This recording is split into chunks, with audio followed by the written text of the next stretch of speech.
شروع کوم په نامه د رب چې بخښونکی او مهربانه دی. هیله ده چې زموږ تیر درسونه مو تعقیب کړي وي. دغه درس ته هم ښه راغلاست هرکلی درته وایو. په دغه درس کې د راپور او خبر په سټرکچر یا جوړښت باندې غږیږو چې د خبر او راپور هغه تخنیکي جوړښت څه ډول دی. موږ په ټوله کې ویلی شو چې راپور یا خبر چې دی دا له دریو برخو نه جوړ دی چې لید، متن او بیکګراوند دی. خو دلته باید د یوې خبرې یادواري وکړو، هغه دا چې موږ 4 ډوله رسنۍ لرو. راډیو دی، تلویزیون دی، چاپي رسنۍ دي او انلاین رسنۍ دي. بیا په دې کې 2 رسنیو ته یو ډول رپورټ موږ لیکو، نورو 2 ته بل ډول رپورټ لیکو. مثلا راډیو د تلویزیون دی، دوی ته که موږ رپورټ لیکو نو کوشش کوو چې له دریو برخو نه زموږ رپورټ جوړ وي چې لید، متن، بیکګراوند. ولې که کله موږ د انلاین رسنیو لپاره یا د چاپي رسنیو لپاره رپورټ لیکنه کوو یا خبر لیکو نو دا باید له 4 برخو نه جوړ وي چې سرلیک دی، لید دی، متن دی او بیکګراوند دی. دلته موږ ډیر کوشش دا کوو چې د راډیو او تلویزیون په هغه رپورټ لیکنه باندې وغږیږو. نو رپورټ لیکنه چې دا د راپور او د خبر ترمنځ که دلته لنډ ووایو توپیر هم دا دی چې خبر چې دی لنډ وي، راپور اوږد وي. خبر کې یوه سرچینه راخیستل کېږي ډیری وخت او په راپور کې 2-3 سرچینې موږ راخلو. خبر چې دی دا د پیښې لومړی جزئیات دي او راپور چې دی د پیښې وروستي یا بشپړ جزئیات دي. راپور چې دی په دې کې ډیری وخت موږ مستقیم او غیر مستقیم دواړه نقلي کول نه راخلو، خو په خبر کې موږ ډیری وخت غیر مستقیم نقلي کول راخلو. کله کله داسې کیدلی شي چې موږ پکې مستقیم نقلي کول هم راواخلو. نو راځو د راپورټ جوړښت ته چې له دریو برخو نه جوړ دی. لومړی لید دی. لید په خپله انګلیسي کلمه ده چې د لارښوونې، راښکلو او هدایت په معنا سره ده. یا موږ دا هم ویلی شو چې لید کې موږ ښه لید کوم لید ته ویلی شو. ښه لید هغه لید دی چې مثلا 2-3 یا 4 پوښتنو ته پکې ځواب ویل شوی. په ځینې کتابونو کې به مخکې نویو ملګرو یا استادانو به دا هم لیکل چې 5-6 پوښتنو ته پکې ځواب ویل شي. نو که موږ راشو دلته تخنیکي بحث وکړو چې کله که په لید کې موږ 5 یا 6 پوښتنو ته ځواب ورکوو نو بیا متن ته اړتیا څه ده، متن بیا موږ څه دپاره راوړو. خو موږ دلته کوشش کوو چې په لید کې هغه مهمو پوښتنو ته، هغه که 2 وي، 3 وي یا حد اقل 4 پوښتنې وي، نو هغه مهمو پوښتنو ته چې موضوع پکې مهمه وي یا مثلا خلکو ته په زړه پورې راځي، خوندور کېږي، نو همغه پوښتنو ته بیا موږ ځواب په لید کې لنډ لیکو، هغه پوښتنې ځواب راخلو او خلکو ته یې وړاندې کوو. د ښه لید یو ځانګړنه دا هم ده چې ښه لید باید نه ډیر اوږد وي او نه باید ډیر لنډ وي. د ښه لید یوه بله ځانګړنه دا هم ده چې په 1 ساه ولوستلی شي. ښه لید هغه لید ته موږ ویلی شو چې تکراري الفاظ پکې نه وي. ښه لید موږ هغه لید ته ویلی شو چې د یو شخص په نوم باندې نه وي شروع شوی. بیا ځینې خبرونه داسې دي چې سرچینه یې یو شخص وي یا مثلا د همدغه یو شخص باندې جوړ شوي وي. نو په دغسې حالاتو کې بیا په لید کې موږ د یو شخص نوم واخلو مشکله نه ده. نو په لید کې به تکراري الفاظ نه وي، لنډ به وي، نه به ډېر اوږد وي. په 1 ساه چې خبریال یا ویاند یا ژورنالیست ولوستلی شي دې ته موږ ښه لید ویلی شو. فرانسویان بیا لید ته هغه حمله کوونکې جمله هم وایي. دا په دې معنا باندې چې لید باید زموږ دومره خوندور، دومره زړه راښکونکی وي چې یو لوستونکی یا اوریدونکی یا لیدونکی دې ته وهڅوي چې هغه متن ولولي یا یې وګوري. نو دلته د حمله کوونکي نه هدف دا دی چې د خلکو زړه راخپل کړي، د خلکو زړه باندې منګولې ولګوي، د خلکو زړه ته لار پیدا کړي. نو په دغسې حالاتو کې خبریالان، ژورنالیستان باید هڅه وکړي چې لید څومره خوندور لیکلی شي، څومره یې ښه لیکلی شي، کوشش دې وکړي. ځینې رپورټ لیکونکي یا خبریالان دوی وایي چې موږ ته د راپورټ یا د خبر لیکل دومره سخت نه دي لکه څنګه چې د لید لیکل سخت دي. ځکه دغه د متن نچوړ چې دی دا باید په لید کې شتون ولري. دغه د غونډ متن نچوړ موږ راټول کړو، په لید کې ځای پر ځای کړو. نو ښه لید هغه دی چې لوستونکي، اوریدونکي له ځانه سره وساتي او هغوی ته یو معلومات ورکړي، پیغام ورکړي. دلته بل دا هم راغلی دی چې ښه لید موږ هغه لید ته ویلی شو چې د کلمو شمېر یې چې دی دا 30 کلمې وي، له 30 کلمو نه زیات نه شي. خو په لنډه توګه موږ دا ویلی شو چې ښه لید هغه دی چې یو خبریال، ویاند یا ژورنالیست یا هغه څوک چې راپورټ لولي دی په 1 ساه ولوستلی شي او په منځ کې ساه وانخلي. که A4 ورقه باندې موږ لیډ لیکو نو کوشش دې وشي چې له یوې کرښې یا یو لاین څخه زیات نشي، یو نیم له دوو نه که زیات شي بیا یې خبریال یا ژورنالیست هغه یو ساه باندې نشي لوستلی. نو دا د هغه لیډ په هکله باندې لنډ معلومات و. دویم بیا متن دی، دا د راپورټ یا د خبر هغه غوښینه یا سپړنیزه برخه ده چې دلته هغه پوښتنو ته چې موږ مثلا په لیډ کې ذکر کړي دي یا مو په لیډ کې نه وي راخیستي، موږ لکه وختي چې ویل په لیډ کې کیدلی شي چې موږ 3-4 پوښتنې راواخلو، بیا په متن کې موږ 15-16 واړه پوښتنو ته ځواب ووایو. نو هغه پوښتنې چې موږ په لیډ کې راخیستي دلته یو څه معلوماتو سره هغه ته ځواب ویو یا یې راسپړو، نو په پوره تفصیل سره دلته په متن کې موږ کولی شو چې معلومات وړاندې کړو. دلته موږ کوشش کوو ښه متن هغه متن دی چې تکراري الفاظ پکې نه وي، سختې جملې پکې نه وي، لغتونه پکې نه وي کارول شوي. نو موږ کوشش کوو یا خبریالان ملګري کوشش باید وکړي چې دوی متن لیکي، متن په ډیر صافو الفاظو باندې ولیکي، داسې الفاظ پکې راواخلي چې په هغه کې شک شبهه یا ستونزه او مشکل او تکراري الفاظ پکې نه وي.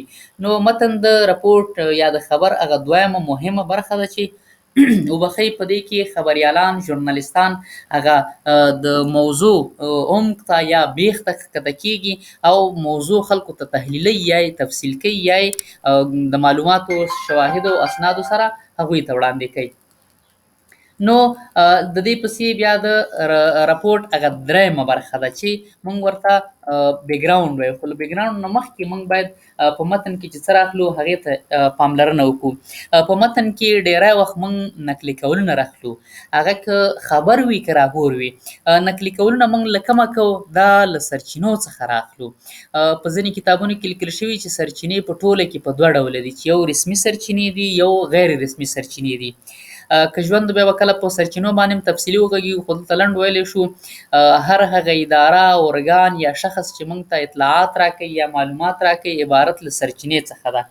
نو موږ ویلی شو چې کله که یو چا نه موږ معلومات اخلو یا اطلاعات اخلو، دا موږ د سرچینې په نوم باندې نومولی شو. نو سرچینې په ټوله کې په 2 ډوله دي چې رسمي او غیر رسمي. په ځینې کتابونو کې بیا لیکل شوي چې نه سرچینې په 3 ډوله دي، رسمي، غیر رسمي او مخلطې یا ګډې سرچینې. رسمي سرچینې هغه سرچینو ته ویل کېږي چې له ولسمشر نه نیولې په یو هیواد کې تر یو عادي ماموره پورې. دا که ولسمشر دی، وزارتونه دي، ریاستونه دي، مدیریتونه دي، تصدۍ دي، د دې تر د دغه برخو لاندې یا په دغه جریان کې چې هر څومره ادارې راځي دا ټول عبارت له رسمي سرچینو څخه دي.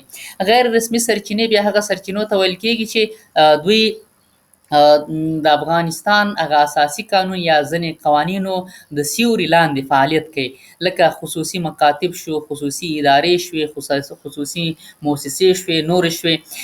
دوی غیر رسمي دي، د دوی کارونه د قانون تر بنا لاندې دي خو غیر رسمي دي. رسمي یو څوک ته پوښتنه نشي کولی چې مثلا ته اوس راغلی یا ولې نه یې راغلی. نو غیر رسمي سرچینو کې هم ډیری سازمانونه، ادارې، ارګانونه دا شاملېدلی شي.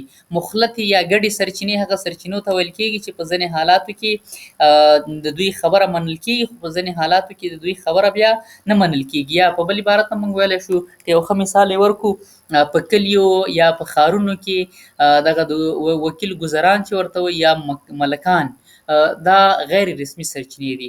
تاسو وګورئ که موږ یو تذکیره سازو، نو په تذکیره کې چې د وکیل ګذر یا د ملک امضا نه وي، ټاپه نه وي، نو مشکله ده چې موږ دې تذکیره واخلو. خو همدغه وکیل ګذر یا ملک ته بیا دولت معاش نه ورکوي. چې معاش نه ورکوي نو دا غیر رسمي سرچینه شوه یا ګډه سرچینه شوه چې په ځینې حالاتو کې امضا قبلیږي، منل کېږي، خو په ځینې حالاتو کې بیا مثلا که دا دلته نه وي، شتون ونه لري، نو موږ یې نشو مجبورولی. کېدلی شي چې یو ملک مثلا کابل کې وي او ته ورته وایې چې زه نن تذکیره سازوم، هغه ورته وایي ما ته خو څه تنخوا نه راکوي یا دولت خو څه تنخوا نه راکوي چې زه دې هلته اوسم. نو موږ په ده باندې بوج نشو راوړی. خو رسمي سرچینو کې بیا مکلفیت د سرچینې دا دی چې هغه تا ته اطلاعات هم درکړي، معلومات هم درکړي او هغه خپل رسمي وخت کې په اداره کې شتون ولري. بیا په متن کې موږ کولی شو چې هغه اعداد چې راخلو یا شمیرې چې راخلو یا د خلکو نومونه یا د ځایونو نومونه راخلو، دا باید په ډیر دقت سره راواخلو. په اعداد و شمیرو کې د هڅه وشي چې تقریبا یا نږدې دا کلمه وکارو. موږ مثلا ویلی شو که موږ وویو چې 9999 افغانۍ په دغه کار کې مصرفي شوي، نو موږ باید وویو چې 9999 نو په دې پسې 10,000 راځي، نو موږ وایو چې نږدې 10,000 9,000 نه تېرېږو نو 10,000. یا مثلا موږ وایو چې دومره میلیونه چې نږدې 1 میلیون، نږدې 2 میلیونه، نږدې 3 میلیونه، نو دلته هغه شمیرې عددونه چې راخلو دا اټکلا نږدې موږ ورسره کارو، خو دغه نږدې یا اټکلا چې موږ کارو دا به په مړو زخمیانو کې نه کوو. هسې نه چې موږ وایو چې په دغه پیښه کې نږدې 100 تنه مړه دي، نه، دلته باید موږ دقیقه شمیره چې ویل کېږي په دغه پیښه کې تر 100 پورې کسان وژل شوي دي. بل تر ټولو مهمه خبره دا چې په لیډ کې باید موږ ذکر کړی وای، دلته زما ذهن ته راغله ډیری ملګري په لیډ کې مثلا لیکي چې په جلال آباد ښار کې د چاودنې له کبله 15 کسانو ته مرګ ژوبله اوښتي. دغسې لیډ به تاسو ډېره اورېدلی. یا مثلا په بهرنیو ځواکونو باندې چاودنه شوې چې له کبله یې نږدې 40 کسانو ته مرګ ژوبله اوښتې ده. یا داسې ډېر نور مثالونه شته دی. دلته زما هدف دا دی چې ډیری وخت ځینې ملګري دوی په سهوه کې دا زخمیان او مړي دواړه سره یو ځای کوي او راولي. دلته د کوشش وشي چې مثلا موږ وایو چې په پلانکۍ چاودنه کې نږدې 2 کسان مړي دي او 18 نور زخمیان دي، نو 18 او 2 شل، دلته که موږ شل لیکو چې 20 کسانو ته مرګ ژوبله اوښتي، نو دا په خلکو باندې ډېر بد اغېز کوي او موږ کوشش کوو چې د خلکو هغه رواني تکلیف له منځه یوسو، نه دا چې خلکو ته رواني تکلیف پیدا کړو.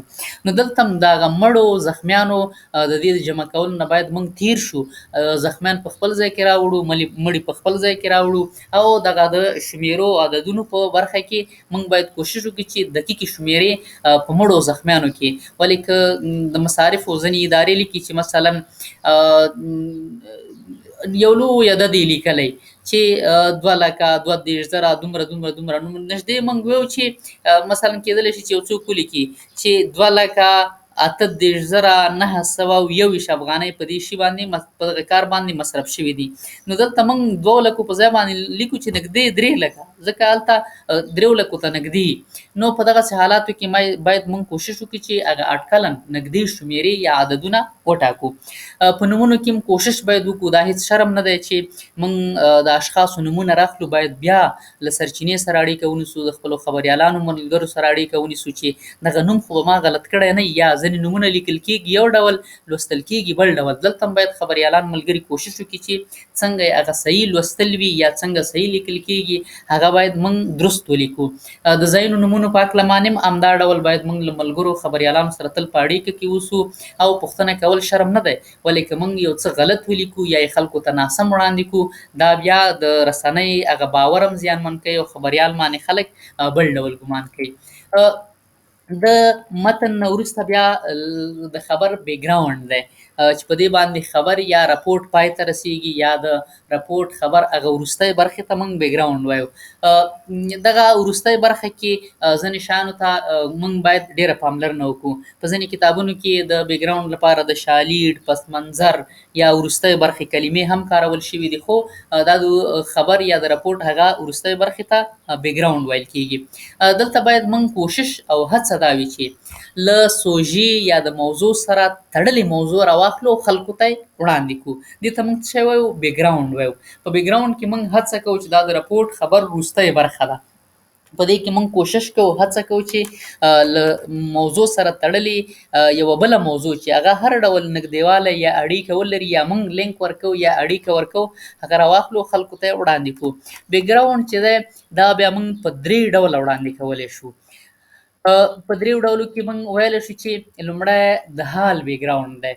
دا هغه بیکګراونډ ته ویل کېږي چې د یو موضوع سره داسې موضوع پکې موږ راخلو چې هغه همدا اوس حال کې مثلا په ننګرهار کې یو موضوع روانه ده، په کابل کې یا په لغمان یا په کونړ په نورستان په بل ولایت کې هم همدغه موضوع روانه ده. مثلا موږ وایو چې په ننګرهار کې د کانکور ازموینې د اخیستلو په برخه کې زده کوونکي مشکلات لري یا څه څه څه څه دغسې یو رپورټ باندې موږ کار کوو. خو بیکګراوند کې موږ دا راخیستې وه چې دلته هغه کسان چې د 12 نه فارغ دي دوی د کانکور په ازموینه کې د ځینې ستونزو او مشکلاتو سره مخ شوي دي. دلته دغه موضوع موږ داسې راخلو چې په دې باندې دلته رپورټ کوو. که په بیکګراوند کې موږ راواخلو چې تېره ورځ دغه په حال کې دا په داسې حال کې ده چې نن په لغمان ولایت کې هم له یو شمېر زده کوونکو څخه د کانکور ازموینه واخیستل شوه. یا په بیکګراوند کې بله موضوع په ننګرهار کې یو ښوونځی ګټې اخیستنې ته سپارل شوی دی. په همدې حال کې د ننګرهار اړوند په یو بله ولسوالۍ کې یا په یو بل ولایت کې هم یو ښوونځی ګټې اخیستنې ته سپارل شوی. نو که دلته موږ د یو ښوونځي د پرانستې په هکله رپورټ ورکوو نو په بیکګراوند کې موږ راخیستلی شو. دا په داسې حال کې ده چې د ننګرهار د پوهنې اړوند په خوږیاړیو ولسوالیو کې هم نن یو ښوونځی ګټې اخیستنې ته سپارل کېږي. یعنې دا په هغه حال کې نو خبریالان ملګري دې کوشش وکړي چې دوی تر ډیره په حال کې هغه بیکګراوندونه راواخلي چې دستي موضوع روانه ده. هغې کې هر ډول مثلا که موږ له نامنۍ څخه رپورټ ورکوو چې په جلال آباد کې یو شمېر خلک له نامنۍ څخه تنګ ته راغلي دي یا نامنۍ خفه کړي دي یا نامنۍ د هغوی په تجارت باندې بد اغېز کړی دی. نو دلته کې خلک له نامنۍ څخه سر ټکوي یا په دغه سوژه باندې موږ رپورټ کوو او د ننګرهار مرکز اړوند په یو بله ولسوالۍ کې هم خلک د همدې ستونزې سره مخ دي. نو که په بیکګراوند کې موږ همدغه موضوع راواخلو لا به خوندوره چې موږ وایو چې دا په داسې حال کې ده چې د دې ولایت یا د دې ولسوالۍ اړوند په پلانکۍ ولسوالۍ کې هم دې ته ورته ستونزه شته ده او خلک یې تنګ کړي دي یا خلک خفه کړي دي. نو دا هغه د حال بیکګراوند شو چې یو خبریال ژورنالیست کولی شي چې په حال کې بیکګراوند ذکر کړي. بل بیکګراوند چې دی ماضي بیکګراوند دی چې دا دې ته موږ ښه بیکګراوند نشو ویلی. دا هغه بیکګراوند دی چې د یو موضوع سره تړلې موضوع چې مخکې تېره شوې دا رااخلي او خلکو ته یې وړاندې کوي. بیکګراوند ورته موږ ویلی شو خو ښه بیکګراوند ورته نشو ویلی. مثلا موږ ویو په ننګرهار کې یو شمېر تجاران له نامنۍ څخه تنګ شوي دي یا مثلا خپلې هټۍ تړلي دي یا خپل تجارت تړلی دی. نو که دغه سوژه باندې موږ رپورټ لیکنه کوو او موږ ویو دا په داسې حال کې ده چې په ننګرهار کې 15 کاله 2 کاله یا 13 میاشتې هم یو شمېر هټیوالو خپل دوکانونه تړلي وو. نو دا په تیر کې شو کم ارزښت نه لري. بیکګراوند ورته موږ ویلی شو او ډیری خبریالان ژورنالیستان ملګري د همدې ماضي بیکګراوند نه په استفادې سره کار کوي خصوصا په چاودنو کې. مثلا په یو ځای کې چاودنه شوې چاته مرګ ژوبله نه یې وختې موږ یې په بیکګراوند کې راخلو. دا په داسې حال کې ده چې 2 ورځې وړاندې هم دلته د یوې چاودنې له کبله 2 کسه وژل شوي او 15 نور زخمیان وو. موږ ورته بیکګراوند ویلی شو خو دا خوندور بیکګراوند نه دی. لکه موږ چې ویل خبریالان ملګري دي کوشش وکړي چې حال بیکګراوند راواخلي. که حال بیکګراوند نه مجبور دی چې بیا ماضي بیکګراوند راواخلي. خو تر ټولو ښه بیکګراوند چې دی بیا هغه دریم بیکګراوند دی چې موږ ورته راتلونکی بیکګراوند وایو یا راتلونکی پس منظر یا شالید چې دا د یو راپور لپاره تر ټولو غوره ښه بیکګراوند دی. ځکه ښه دی چې په دې کې خبریالان ژورنالیستان ملګري هغه معلومات راخلي چې دا په راتلونکي کې د دې ټولنې خلکو دپاره د ولایت خلکو دپاره یا د ولسوالیو د خلکو دپاره ګټور تمامېدلی شي. تاسو اوس وګورئ مثلا د مکتب جوړونې په برخه کې موږ یو رپورټ لیکو یا خبر نشر کوو. خبر هم نشر که خو په بیکګراوند کې موږ راتلونکی موضوع راخلو.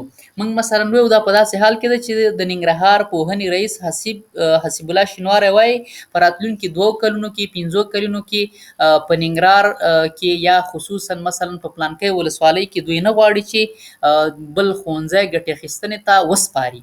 نو دلته هغه راتلونکي دپاره د خلکو تشویشونه د خلکو هغه ذهنیت جوړول د خلکو هغه هیلې راپارول یا احساس راپارول دې ته باید موږ کار وکړو. کېدلی شي چې مثلا په ښه موضوعاتو کې دا په هره موضوع کې موږ کولی شو چې راتلونکی بیکګراوند راواخلو. مثلا د نامنۍ په هکله باندې په ننګرهار کې 2 کسه غله نیول کېږي یا 2 کسه غله نیول کېږي په دې باندې موږ رپورټ نشر کوو خو په بیکګراوند کې موږ راتلونکی بیکګراوند ذکر کوو. دا په داسې حال کې ده چې امنیه قومنداني یا مثلا ولایتي اداره یا بله اداره په راتلونکي کې د دغسې ستونزو د مخنیوي لپاره کوم خاص پلان نه لري. موږ باید د هغوی نه پوښتنه وکړو چې دې دپاره کوم خاص پلان لرئ یا نه لرئ. نو هغه موضوع موږ راخلو په بیکګراوند کې اچو.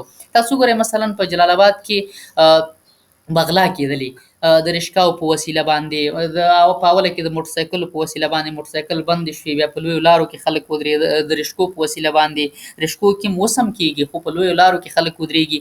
نو د دغسې ستونزو دپاره که موږ راتلونکی بیکګراونډ راخلو نو اړونده سرچینې سره غږېږو چې د دې ستونزې د حل دپاره تاسو څه کړي چې په راتلونکي کې دغه ستونزه څه ډول له منځه یوسئ. هغوی چې هر څه موږ ته وویل دا بیا موږ د خبر د راپورټ په بیکګراونډ کې اچولی شو او دا تر ټولو غوره او ښه بیکګراونډ دی. که یو بل ښه مثال یې ورکړو، مثلا د پوهنې رئیس دی، دا په یو ولسوالۍ کې یو ښوونځی ګټې اخیستنې ته سپاري.